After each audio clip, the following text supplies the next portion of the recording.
Not gonna lie, whenever my buddy first told me about this, I thought it was a load of BS. So I had to go home, do a ton of research, and found that, holy moly, for the first time ever, he was actually being truthful. Today we're going to be talking about a joint operation between Canada and the CIA to extract 6 American diplomats from Iran in 1979. It was at this time the current Shah of Iran had actually fled the country and went to the United States for medical treatment. Though this caused an outrage, a lot of the students and the citizens were, to say the least, pissed. And they were letting it be known at the U.S. Embassy. They had formed a mob outside the gates, chanting all this and that. Some had formed makeshift weapons, and a few actually had pistols. At some point, a few of these people actually began crawling over the gates, going towards the U.S. Embassy, and eventually they were able to snap the chain, open up the gates, and they all stormed the embassy. Now, there was a separate building than the embassy called the consulate. There were several people in there. They seen what was going on. They seen all these people storming the embassy, and they were like, we got to get the heck out of here. Now, there were 2 different groups that tried to flee the consulate. One led by Robert Anders and another led by Consul General Richard Moorfield. Moorfield's group would actually be captured shortly after. They took a more direct route, they got spotted, and returned to the embassy. The other group, which involved Robert Anders, Cora Lajek, Mark Lajek, Joseph, and Kathleen Stafford. They were actually headed to the British embassy when they actually seen another mob of people forming. So they were cut off. Their only other option was actually to go to Robert Anders' residence, which was actually fairly close by, and lay low for the time being. Now, during this time, the U.S. Embassy was completely taken over. They had taken a total of 66 prisoners, but some of those would actually be released, and for the long term process, a total of 52 hostages would be taken. And the world watch as a crisis begins that will last a total of 444 days. Now, for the people that escaped from the consulate, over the next few days, they would be bouncing place to place, trying to lay low and not get captured. Eventually, they were able to make contact with John Sheardown, a Canadian immigration officer, and he would actually let them come and stay with him. On November 10th, they arrive at the Sheardown residence and also meet Canadian Ambassador Ken Taylor. The Staffords were going to be staying with Taylor, and the rest of the group were going to be staying with the Sheardowns. And this is where they would be for the next 79 days. On November 27th, Taylor received a call from Swedish ambassador asking him to take in American Lee Scatz. Scatz had initially slept on the floor at the Swedish embassy and later stayed at the apartment of Swedish consul Cecilia Lathander. However, the Swedish ambassador felt that Scatz could more easily pose as a Canadian than a Swede. Taylor agreed, and Scatz would actually be put in the home of the Sheardowns. The Canadians had taken a huge risk here. International disaster, and all of their lives were on the line.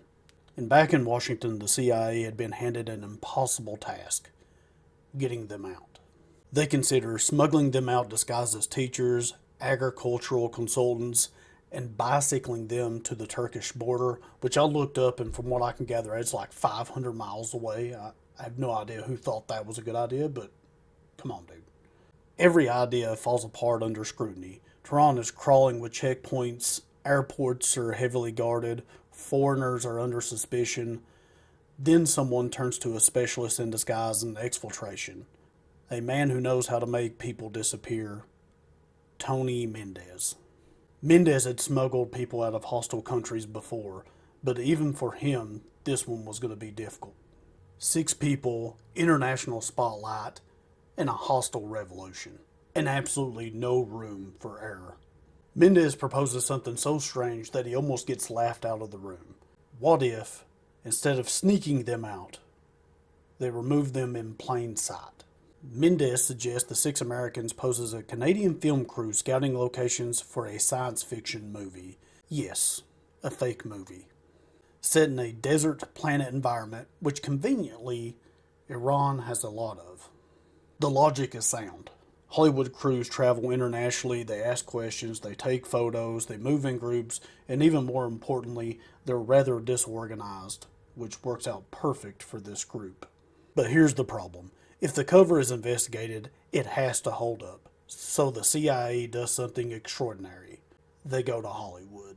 To make the cover believable, Mendez and Johnson enlisted the help of John Chambers, a veteran Hollywood makeup artist.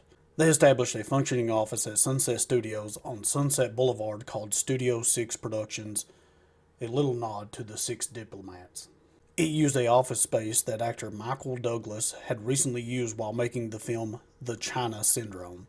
They commission script art, they print business cards, they hold a script reading, they place advertisements in a variety of magazines announcing the upcoming film. They build a real phone line that agents answer in Los Angeles.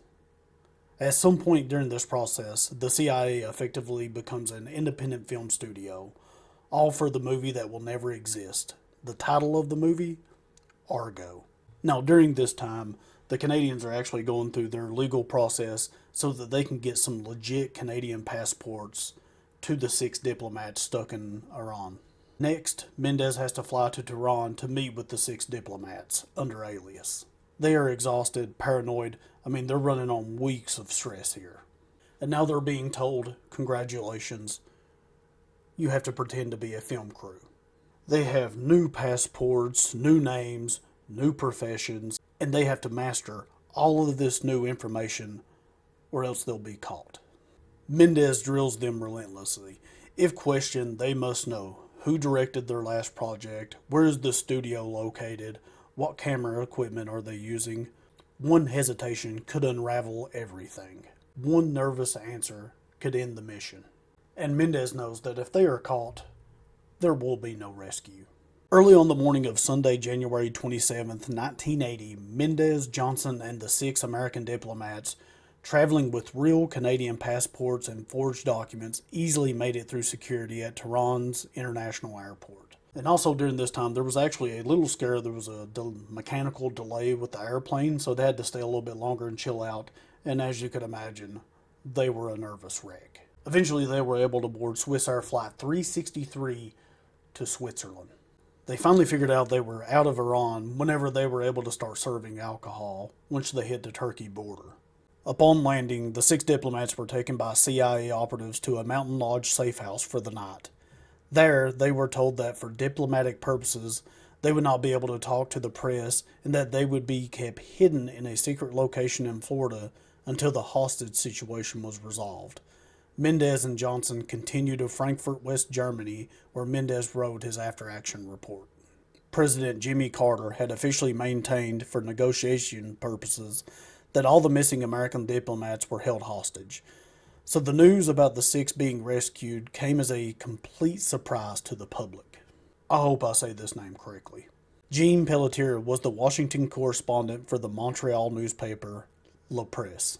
Pelletier had uncovered some of the facts concerning the escaped diplomats before January 28th of 1980, but he did not publish the story. He knew the safety of those involved had to be preserved, although there was great news value to the paper and the writer. Pelletier's article ran on January 29th, as soon as he knew the hostages had left Iran.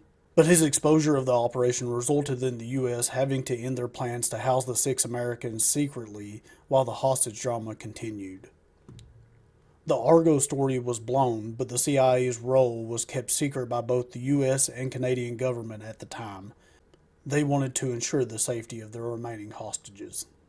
The CIA's full involvement was revealed in 1997 when all the documents were unclassified. The Canadians involved in the rescue were appointed to the Order of Canada, Canada's second highest civilian award. They included Ambassador Taylor and his wife Patricia, Immigration Officer John Sheardown and his wife Zena, Mary Catherine O'Flaherty, Communications Officer, Roger Lucy, Political Officer and First Secretary for the Canadian Embassy, Laverna Katie Dollamore, Personal Secretary for Ambassador Taylor, and Ambassador Taylor was subsequently awarded the Congressional Gold Medal by the United States Congress for his critical assistance to the United States. And our boy Tony Mendez actually received the Intelligence Star for Valor in 1980 for his role in helping extract the six American diplomats. That's it. That's the crazy story of the Canadian caper and a fake movie called Argo, which is actually a legit movie now. I actually watched it before making this video. Definitely recommend you check it out. Argo. Make sure to watch it.